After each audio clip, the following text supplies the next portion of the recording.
Pour calculer la distance entre deux points, on va utiliser la relation de Pythagore, mais avec une formule. Fait que là, avant, je vais juste te rappeler un petit peu c'est quoi la formule de Pythagore. C'est qu'on a le côté A qui est ici, le côté B qui est ici, le côté C qui est là. Le C, c'est l'hypoténuse. Ben, toi, tu as appris que la relation de Pythagore, c'est que A carré plus B carré est égal à l'hypoténuse au carré. Donc, c'est ça qu'on t'a appris. C'est ce qu'on va se servir pour calculer la distance entre deux points dans un plan cartésien. Fait qu'avant de te montrer la formule, je vais te montrer comment est-ce qu'on pourrait faire la distance entre le point 4, 21 et le point 12, 15. Ben, premièrement, on pourrait se dessiner un triangle rectangle qui serait comme ceci. On aurait notre angle droit ici. Puis là, on pourrait calculer la longueur du côté ici, c'est combien? Ben, on voit que c'est 21 moins 15, donc 6. Puis la longueur du côté qui est là, 12 moins 4, 8. Fait qu'on voit qu'il y a un côté qui vaut 8, un côté qui vaut 6. Bon ben, selon Pythagore, ce serait A carré, 6 au carré, plus 8 au carré, qui me donnerait mon hypoténuse au carré. L'hypoténuse, ben, regarde ici à gauche, c'est le C qui est là. Fait que là, ça nous donne 36 plus 64 égale C carré. 100 égale C carré. On fait la racine carrée. On trouve que le C vaut 10. Là, pour que tu me suives comme il faut ce que je viens de faire, j'ai fait la racine carrée. Donc, la distance entre les deux points, c'est 10. Mais il y a moyen de faire la même chose avec la formule de la distance entre deux points dans un plan cartésien. Là, tu vois que dans la formule, c'est écrit x2, x1, y2, y1. Ben, c'est qu'il faut que dans ton dessin, que tu identifies le point x1. Donc, nous, dans l'exemple qu'on va faire ici, on va dire que x1, c'est ici, y1, c'est 4, 21. Puis, on va dire que x2, y2, c'est 12, 15. On aurait le droit de les inverser, ça ne changerait rien. Donc là, j'arrive avec ma formule. J'ai ma racine carrée de quelque chose au carré, plus mon autre affaire au carré. Là, on a dit que x2, on a dit que c'était 12. On va faire 12 moins x1, 4. Puis on a dit y2, 15, moins y1, 21. Là, tu vas me suivre comme il faut pour ne pas te tromper. Fait que là, ça va me donner 12 moins 4, 8 au carré. Là, je fais exprès de mettre la parenthèse, tu vas voir, ce ne sera pas trop long. Pourquoi? Puis 15 moins 21, ça fait moins 6 au carré. Fait que là, si on calcule ça, 8 au carré, ça donne 64. Moins 6 au carré, ça veut dire moins 6 fois moins 6, ça donne 36.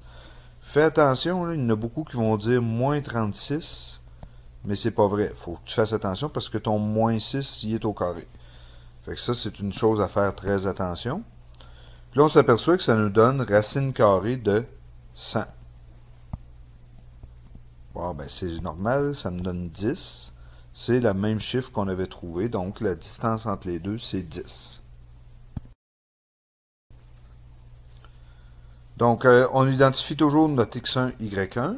Donc, moi ici, le moins 5, 7, ça va être mon x1, y1. Le x2, y2, ça va être le 5, 31. Je te rappelle qu'on peut les inverser, là, ça ne changerait rien. Fait que là, on va utiliser notre formule qui nous dit que x2, c'est 5. Donc, on va faire 5 moins x1. Là, x1, c'est moins 5. Ben ça va être de faire attention quand on va faire les exercices. Il faut que tu mettes plus 5. OK? Parce que c'est important. Le 2 moins, ça donne un plus. Tu l'as appris déjà en secondaire 1.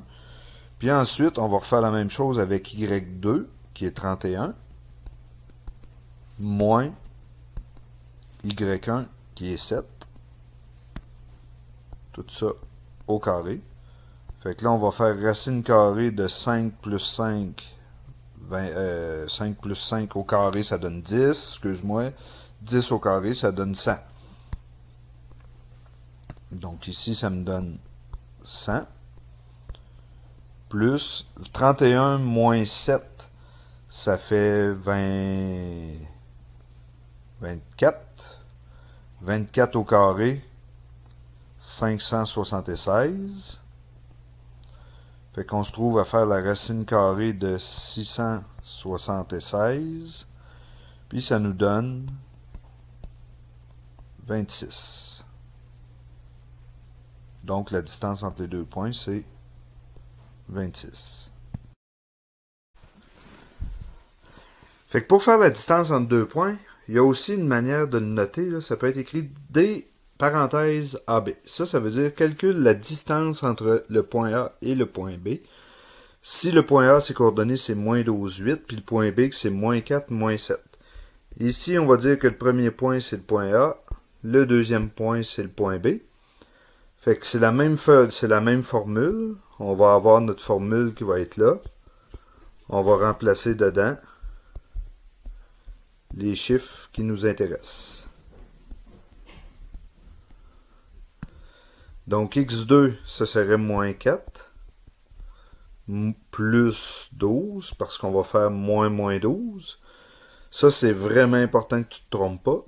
Puis y2, c'est moins 7, moins 8. Donc, ça va nous donner ceci. Là, on y va tranquillement. Si tu n'es pas bon en calcul mental, ben, tu le fais avec la calculatrice. Ça va nous donner 8 au carré, plus moins 15 au carré. Donc, 8 au carré, c'est 64. 15 au carré, c'est 225. Fait que nous, on se trouve à avoir la racine carrée de 289. Là, j'ai pas ma calculatrice proche, là, donc je te laisse le calculer. Puis si c'est un nombre à virgule, on met un environ. Si c'est un nombre exact, on met la réponse exacte. Donc, il est possible toujours de faire ça avec un dessin. Mais moi, je préfère pas. Pourquoi? Parce que le but, c'est de sauver du temps. Puis là, il ne faudra pas que tu te trompes non plus quand tu vas faire ton dessin, ce qui n'est pas toujours le cas de tout le monde. Fait que là, moins 12, 8. C'est où ça, moins 12, 8? Ben, mettons que c'est ici. Moins 12, 8. Je le mettrai là.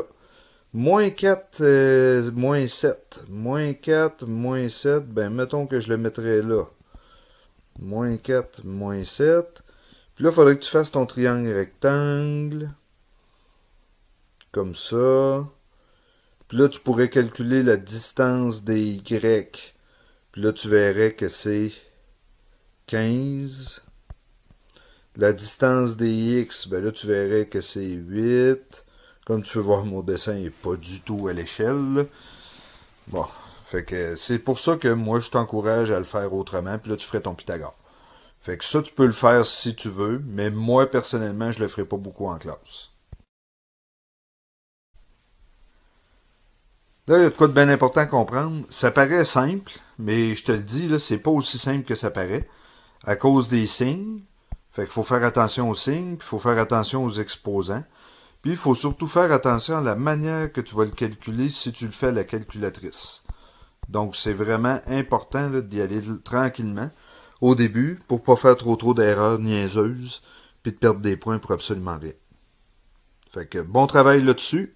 J'espère que la capsule t'aide encore à comprendre mieux comment ça fonctionne.